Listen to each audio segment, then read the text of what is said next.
Only people that know if we're going to have a shutdown are the ones in the negotiating room. With every passing day that we don't have a budget leading up to the September 30th deadline, it becomes more difficult. State lawmakers are certainly feeling the strain tonight as we get closer to the end of the month deadline for the budget. If nothing is done, Michigan will go into a government shutdown. News Channel 3's Princess Janae Steverson joining us live tonight in Kalamazoo. And Princess, you found out that many people would be impacted by this. I did, Jess. Students, school districts, those who rely on Medicaid, and state employees who could possibly be going without a paycheck. Those are just some of the groups of people who could be impacted if Michigan goes into a government shutdown. Now, I spoke to two representatives with the state today, one from each party. Both of them say they're pretty confident and hopeful that will not be the case.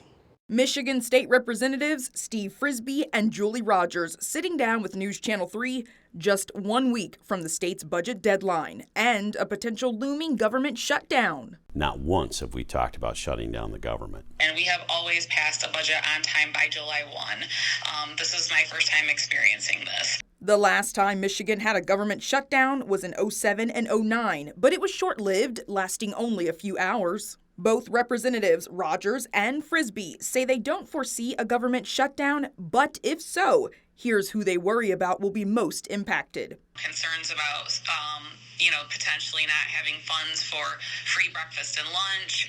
The categoricals known as, busing, and that's especially going to impact rural areas. People will still be able to use their Medicaid. Who gets hurt are the providers. They don't get paid right away in a timely fashion. And they're already getting paid significantly less to provide care for Medicaid patients. So what's the holdup? According to Frisbie, it's road funding and wasteful spending over time. It was almost 7,000 jobs that have been budgeted and not filled for the last couple of years. Rogers does not agree. Of those 5,000 jobs, about 1,200 of them are DHHS, Health and Human Services, and over 240 of them are currently filled.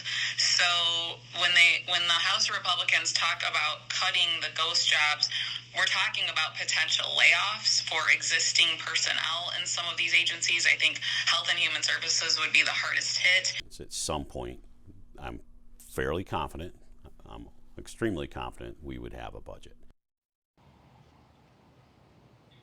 And we've covered the progress on this budget, or the lack thereof, on everything from schools wondering how much money they're going to have throughout the year, or shelters wondering how many mouths are they going to be able to feed.